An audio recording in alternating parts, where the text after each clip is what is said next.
Hello बच्चों, आपका मेरे चैनल शिक्षागर में स्वागत है। आज हम इलेक्ट्रीशियन सेकेंड ईयर के लिए एक और मॉडल पेपर सॉल्व करेंगे जो कि बहुत इम्पॉर्टेंट है। चलिए स्टार्ट करते हैं। क्वेश्चन है आपका, डीसी जनरेटर में ईएमएफ की गणना करने के लिए सूत्र का प्रयोग किया जाता है। EG is equal to 5ZN/60 volt. EG is equal to 5ZNA/60P। EG is equal to ZNP/65A। और आपको चौथा ऑप्शन दिया है EG is equal to 5ZNP/60A। तो बच्चों, जो आपका EMF इंड्यूस होता है उसकी वैल्यू क्या होती है? EG is equal to 5ZNP/60A। तो ये आपका चौथा ऑप्शन बिल्कुल सही है। चलिए अगला क्वेश्चन देखते हैं बच्चों। डीसी जनरेटर में प्रेरित EMF की दिशा ज्ञात करने के लिए किस नियम का उपयोग किया जाता है? क्रॉक स्क्रू नियम, दाहिने हाथ की हथेली का नियम, फ्लेमिंग के बाएं हाथ का नियम, फ्लेमिंग के दाहिने हाथ का नियम। तो इसमें आंसर क्या होगा आपका? फ्लेमिंग के दाहिने हाथ का नियम। और अगर बच्चों आपकी मोटर की बात आएगी तो वहाँ पे आप फ्लेमिंग के बाएं हाथ का नियम का प्रयोग करेंगे। ठीक है, चलिए अगला क्वेश्चन देखते हैं। जनरेटर का क्या नाम है यदि इसका फील्ड आर्मेचर क्षेत्र आर्मेचर के समांतर जुड़ा हुआ है? शंट जनरेटर, ठीक है, श्रेणी जनरेटर, यौगिक जनरेटर मतलब बोलते हैं कंपाउंड जनरेटर, और चौथा है आपका स्वयं उत्तेजित जनरेटर या सेल्फ एक्साइटेड जनरेटर। तो बच्चों क्या होता है कि ये आपकी फील्ड वाइंडिंग हो गई, ये आपकी फील्ड वाइंडिंग हो गई। ठीक है, इसको जब हम आर्मेचर के समांतर में जोड़ देते हैं, ऐसे आर्मेचर हो गया आपका, और ये आपका ये लोड हो गया। ठीक, तो ये क्या होगा?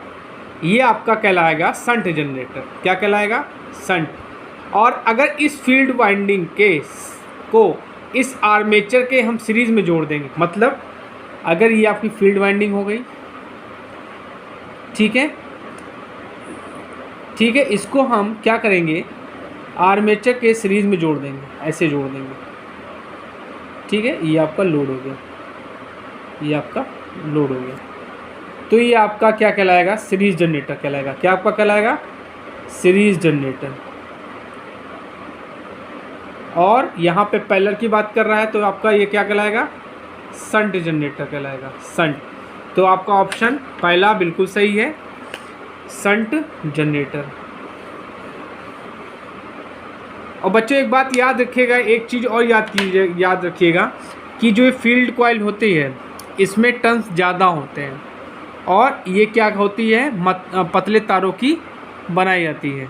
ठीक है, चलिए अगला क्वेश्चन देखते हैं।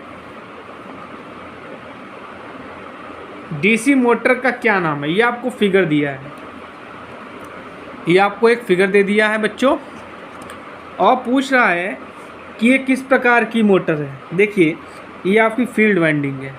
ये फील्ड वाइंडिंग आपके आर्मेचर के पैरेलल में जुड़ी है, और यहाँ पे डीसी सप्लाई दी जा रही है। ठीक है, तो ऑप्शन आपको क्या दिया है? DC shunt motor, DC series motor, DC differential compound motor, DC cumulative compound motor. तो बच्चों देखिए, आपकी ये फील्ड वाइंडिंग आर्मेचर के पैरेलल में जुड़ी है। ठीक है, तो ये क्या हो जाएगा? आपका डीसी शंट मोटर हो जाएगा। क्या हो जाएगा? DC shunt motor. और अगर यही फील्ड वाइंडिंग आर्मेचर के सीरीज में जुड़ी होती तो ये आपका क्या होता है, डीसी सीरीज मोटर हो जाती है। ठीक है, चलिए अगला क्वेश्चन देखते हैं। मोटर में समान गति से नीचे कौन सी गति नियंत्रण विधियाँ प्रदान करती हैं? फील्ड कंट्रोल मेथड, ठीक है, voltage control method, armature control method और वाल्व लेनॉर्ड कंट्रोल मेथड। तो बच्चों क्या होता है कि जो समान गति के नीचे की गति नियंत्रण करने के लिए हम लोग आर्मेचर कंट्रोल मेथड का प्रयोग करते हैं। ठीक है, तो आपका क्या आंसर हो जाएगा इसमें, आर्मेचर कंट्रोल मेथड। ठीक है, इसमें क्या होता है बच्चों, आर्मेचर के सीरीज़ में एक रेजिस्टेंस लगा देते हैं। ठीक है, जो क्या करता है, आर्मेचर वोल्टेज ड्रॉप को बढ़ा देता है। ठीक है, इसी सिद्धांत पे हम क्या करते हैं, मोटर के गति को नियंत्रित करते हैं। चलिए अगला क्वेश्चन देखते हैं। 50 हर्ट्ज की आवृत्ति पर 6 पोल वाले AC 3 फेज इंडक्शन मोटर की तुल्यकालिक गति क्या होगी? 800 RPM, 1200 RPM, 1000 RPM और 1440 RPM। तो देखिए स्पीड निकालने का फॉर्मूला क्या होता है, 1/120 F/P। तो इस फॉर्मूले में हम रख देंगे। तो आपकी क्या दी है, 120। फ्रीक्वेंसी आपको कितनी दी है, 50 हर्ट्ज, और पोल कितने दिए, 6। 6 दूनी 12। तो आप इसको सॉल्व करेंगे तो आपका आ जाएगा 1000 RPM। तो बच्चों इसमें आंसर क्या हो जाएगा आपका, 1000 RPM। 1000 RPM आपका बिल्कुल सही आंसर है।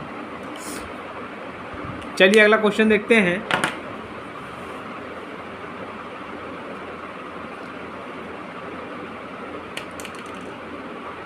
रोटर परीक्षण द्वारा 3 फेज इंडक्शन मोटर का कौन सा नुकसान निर्धारित किया जाता है? कॉपर हानि, घर्षण हानि, हिस्टेरिसिस हानि, भंवर हानि। तो बच्चों आपका जो ब्लॉक रोटर टेस्ट होता है उससे हम लोग क्या करते हैं, कॉपर हानियाँ निकालते हैं। चलिए अगला क्वेश्चन देखते हैं। 3 फेज इंडक्शन मोटर के नो लोड टेस्ट से कौन सी हानि निर्धारित होती है? ताम्र हानि, घर्षण हानि, लौह हानि और वायु हानि। बच्चों आप लोग ये चीज़ जान लीजिए कि जो आपका इंडक्शन मोटर होता है इसका वर्किंग प्रिंसिपल ट्रांसफार्मर के समान होता है।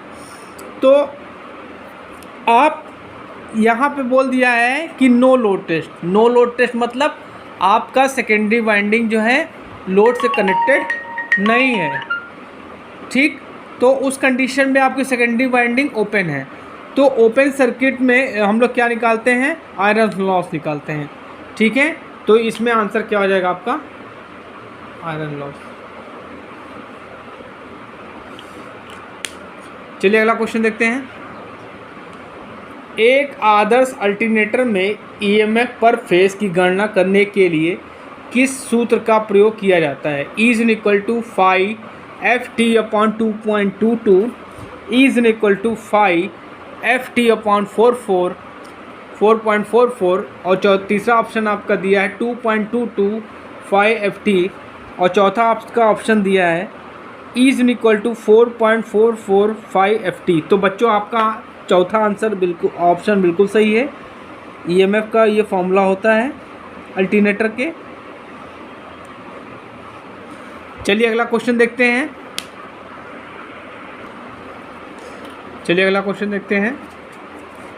क्वेश्चन है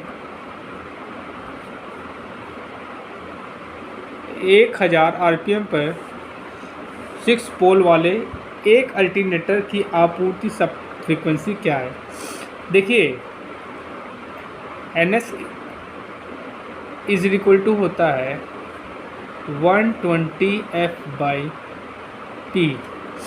ठीक है, तो आपसे फ्रीक्वेंसी पूछ रहा है तो NS × P/120 करेंगे तो आपका क्या दिया है, स्पीड कितनी दी है, 1000। पोल कितने दिए हैं? 6, ठीक है, 6 पोल दिए हैं आपको अपॉन 126, ठीक है, ओके। ये 6 से 6 दूनी 12, 1 जीरो कट गया, ये तो यार 50। तो फ्रीक्वेंसी आपकी कितनी आ गई? फ्रीक्वेंसी आपकी आ गई 50 हर्ट्ज़। तो बच्चों इसमें आंसर क्या होगा आपका? 50 हर्ट्ज़। 50 हर्ट्ज़ आपका करेक्ट आंसर है। चलिए अगला क्वेश्चन देखते हैं। अल्टरनेटर में डैम्पर वाइंडिंग का उद्देश्य क्या है? तांबे के नुकसान को कम करता है, वायु हानि को कम करता है, हंटिंग के प्रभाव को कम करता है, वोल्टेज रेगुलेशन में सुधार करता है। तो बच्चों हम लोग क्या करते हैं, जो आपकी डैम्पर वाइंडिंग है इसका प्रयोग हम लोग हंटिंग को कम करने के लिए करते हैं, हंटिंग के प्रभाव को कम करने के लिए करते हैं, ठीक है। चलिए अगला क्वेश्चन देखते हैं। इन्वर्टर का कार्य क्या है? एसी को डीसी में बदलना, डीसी को एसी में बदलना, एसी साइन तरंगों को स्मूथ करना, कोई नहीं। तो क्या करता है जो इन्वर्टर होता है बच्चों, ये क्या करता है? डीसी को एसी में कन्वर्ट करता है।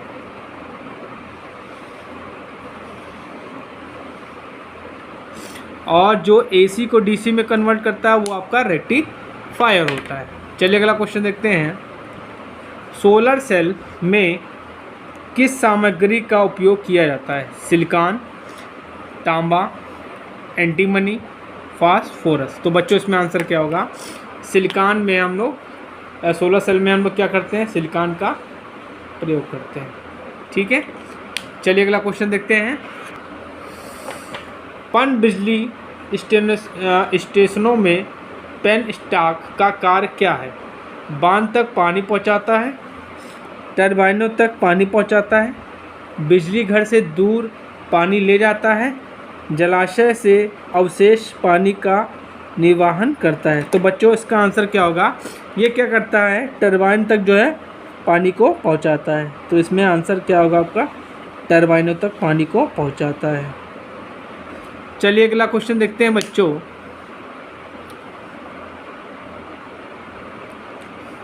पवन ऊर्जा उत्पादन में कौन सी डिवाइस हवा की गति को महसूस करती है? Exciter unit, turbine controller, chopper controller, line controller. तो बच्चों इसमें आंसर क्या होगा आपका? Turbine controller.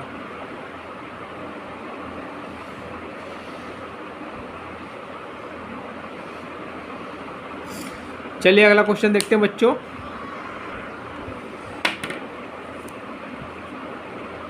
परमाणु रिएक्टर में नियंत्रण छड़ के रूप में किस सामग्री का उपयोग किया जाता है? Thorium, graphite, cadmium, tungsten. तो बच्चों इसमें आंसर क्या होगा आपका? कैडमियम की छड़ों का प्रयोग हम लोग करते हैं। चलिए अगला क्वेश्चन देखते हैं। लाइन समाप्ति पर कोने के खंभे के लिए किस प्रकार के लाइन इंसुलेटर का प्रयोग किया जाता है? Pin insulator, strain insulator, cycle insulator, suspension insulator. तो बच्चों इसमें आंसर क्या होगा आपका?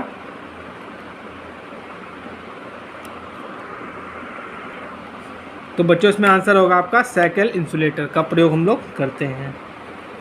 बच्चों मैं आपको जो क्वेश्चंस बता रहा हूँ, मॉडल पेपर्स बना रहा हूँ, इनको आप देखते चलिए, पढ़ते चलिए और हो सके तो अपने नोट्स में लिख लीजिए और इनको याद कर लीजिए और इनको अपने सहपाठियों को शेयर भी कर दीजिए जिससे उनकी भी तैयारी हो सके। और प्लीज़ मेरे चैनल को लाइक, शेयर एंड सब्सक्राइब जरूर करिए जिससे मैं इसी तरह आप लोगों के लिए अच्छे अच्छे वीडियोस बनाता रहूं। चलिए अगला क्वेश्चन देखते हैं। ओवरहेड लाइनों पर प्रयुक्त कंडक्टर का नाम क्या है? ACSR, aluminium, galvanised iron, hard draw, copper. तो बच्चों आंसर क्या होगा, जो हम लोग कंडक्टर यूज़ करते हैं वो क्या होता है, ACSR होता है। ठीक है, चलिए अगला क्वेश्चन देखते हैं। लीकेज करंट प्रोटेक्शन से बचाव हेतु वायरिंग सर्किट के साथ कौन सा सर्किट ब्रेकर लगाया जाता है? MCB लगाई जाती है, ELCB लगाई जाती है, OCB लगाई जाती है, MCCB लगाई जाती है। तो बच्चों आंसर होगा आपका ELCB, अर्थ लीकेज सर्किट ब्रेकर का प्रयोग हम लोग करते हैं। चलिए अगला क्वेश्चन देखते हैं।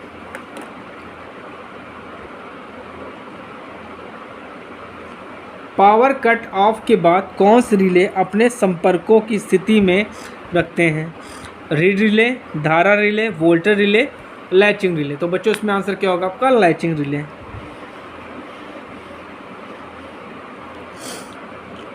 चलिए अगला क्वेश्चन देखते हैं।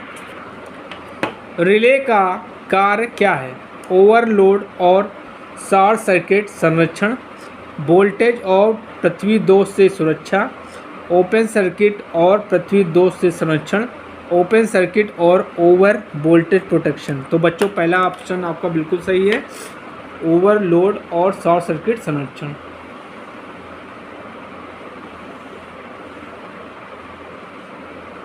चलिए अगला क्वेश्चन देखते हैं। सर्किट ब्रेकर की टूटने की क्षमता का मूल्यांकन कैसे किया जाता है? केवी से, KW से, MVA से, KVA से। तो बच्चों आंसर क्या होगा आपका, MVA से। जो बच्चे कंपटीशन की तैयारी कर रहे हैं वो भी मेरे वीडियोस को देख सकते हैं, जो कि कंपटीशन के लिए भी बहुत इम्पॉर्टेंट है। और कंपटीशन्स के लिए मैं हर एक चैप्टर से कोशिश कर रहा हूँ आपको 100 ऑब्जेक्टिव क्वेश्चन दूँ, जिससे आपकी तैयारी हो सके और आप किसी भी कंपटीशन के एग्ज़ाम को क्रैक कर सकें। इसके लिए आपको मेरा चैनल सब्सक्राइब करना पड़ेगा और लाइक शेयर जरूर करना पड़ेगा। चलिए अगला क्वेश्चन देखते हैं। बहुत ही अच्छा क्वेश्चन है ये। पूछ रहा है सिंक्रोनस गति का सूत्र क्या है, या तुल्यकालिक गति का सूत्र क्या है? N = 120 F²/P, N = 120 P/F। तीसरा ऑप्शन दिया है N = PF/120 और चौथा दिया है N = 120 F/P। तो आपका बच्चों आंसर क्या है, चौथा बिल्कुल सही है, N = 120 F/P। चलिए अगला क्वेश्चन देखते हैं। अल्फ़ा का मान होता है, ऑप्शंस दिए हैं आपको, β/1 + β। दूसरा ऑप्शन दिया है β + 1/β, 1 - β/1 + β, 1 + β/1 - β। तो आपका ऑप्शन पहला बिल्कुल सही है बच्चों, β/1 + β। चलिए अगला क्वेश्चन देखते हैं बच्चों। ट्रांजिस्टर में निम्न में से कौन सा क्षेत्र सबसे बड़ा होता है? कलेक्टर, बेस, एमीटर और सभी। तो बच्चों आपका जो कलेक्टर होता है वो क्या होता है, सबसे बड़ा होता है। उसके बाद एमीटर होता है, उसके बाद बेस होता है। चलिए अगला क्वेश्चन देखते हैं। चित्र में किस प्रकार का ट्रांजिस्टर दर्शाया गया है? देखिए ये बेस हो गया आपका, ये कलेक्टर हो गया, ये मीटर हो गया। अब यहाँ पे देखिए डायरेक्शन क्या दिखा रहा है, बाहर आ रहा है। तो देखिए एक सिंपल सा फंडा मैं आपको बता देता हूँ, आप कभी भी नहीं भूलेंगे। अगर ये बाहर निकलने का एरो दिखा रहा है, ठीक है, अगर ये बाहर निकलने का एरो दिखा रहा है तो N फॉर निकलना, N फॉर निकलना, तो क्या हो जाएगा, NPN हो जाएगा। अगर यहाँ पे ये एरो बन जाएगा इंटर करने का, तो P से प्रवेश, ये मतलब इंटर करा, P से प्रवेश, तो वो हो जाएगा PNP। अगर निकल रहा है तो NPN, और जा रहा है, प्रवेश कर रहा है तो PNP। तो यहाँ पे मैंने निकलने का ऑप्शन पूछा था, तो आपका ऑप्शन क्या हो जाएगा, ये सही है आपका NPN। ये NPN ट्रांजिस्टर का सिंबल है, ठीक है। चलिए अगला क्वेश्चन देखते हैं।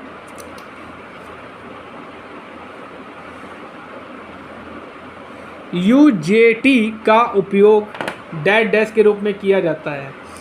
ऑक्सीलेटर के रूप में, टाइमर के रूप में, निम्न आवृत्ति ऑक्सीलेटर के रूप में और सभी।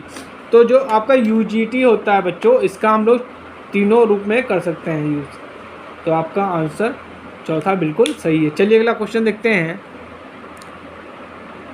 पावर ब्रिजों का निर्माण निम्न में से किस युक्ति के द्वारा किया जाना संभव नहीं है?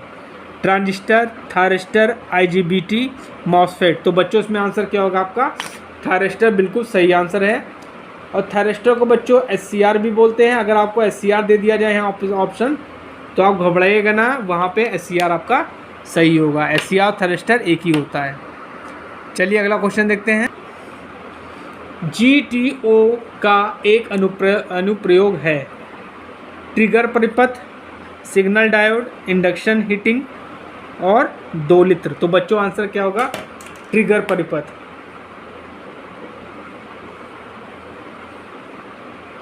चलिए अगला क्वेश्चन देखते हैं।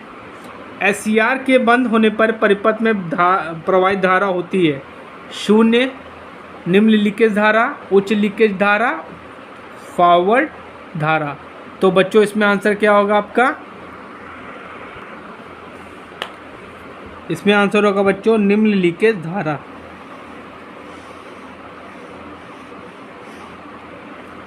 चलिए अगला क्वेश्चन देखते हैं बच्चों।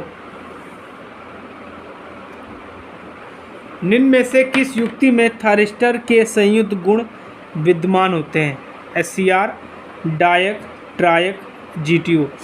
तो एससीआर को ही हम लोग थायरिस्टर बोलते हैं। तो बच्चों इसमें आंसर होगा आपका एससीआर। चलिए अगला क्वेश्चन देखते हैं।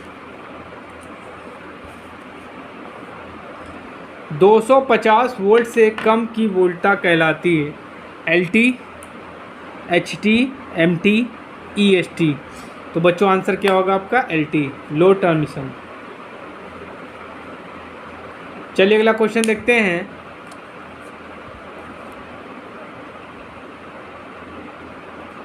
किस विद्युत वितरण प्रणाली में किसी विद्युत वितरण उपकेंद्रों को दो ओर से विद्युत आपूर्ति की जाती है? रेडियल प्रणाली, रिंग प्रणाली, अंतर संयोजित प्रणाली, इनमें से कोई नहीं। तो बच्चों आंसर क्या होगा आपका? रिंग प्रणाली।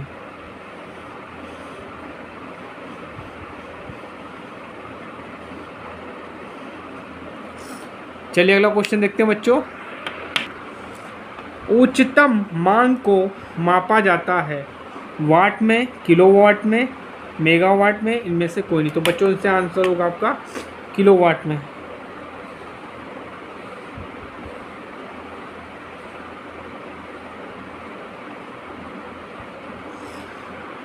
किस मोटर का कार्य सिद्धांत ट्रांसफार्मर के समान होता है? 3 phase induction motor, DC motor, synchronous motor, alternator.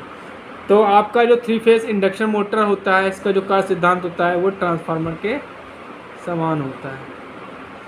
चलिए अगला क्वेश्चन देखते हैं बच्चों। सीमेंट कंक्रीट खंबे का उपयोग डैश डैश तक की लाइन में किया जाता है? 250 वोल्ट, 650 वोल्ट, ठीक है, 11 केवी, कोई नहीं।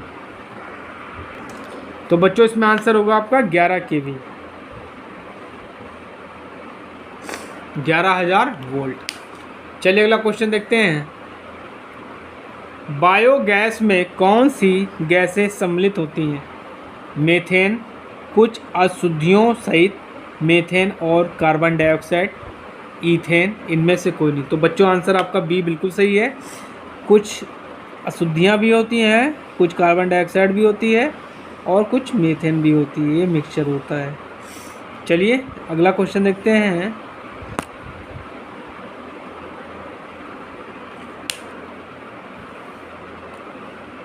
ये आपको बच्चों एक गेट का सिंबल दे दिया गया है, ठीक है, एक गेट का सिंबल दे दिया गया है और आपसे पूछ रहा है कि ये कौन सा गेट है, और नॉर गेट है, नैंड गेट है, नॉट गेट है, एक्सॉर गेट है। तो बच्चों से ये आपका क्या है?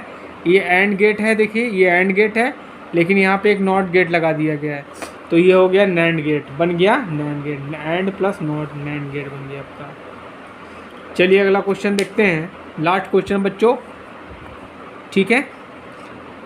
फ्लिप फ्लॉप स्टोर कर सकता है 1 बिट, 2 बिट, 3 बिट, कोई नहीं। तो आंसर जो होगा आपका फ्लिप फ्लॉप जो होता है 1 बिट को मेमोरी को स्टोर कर सकता है।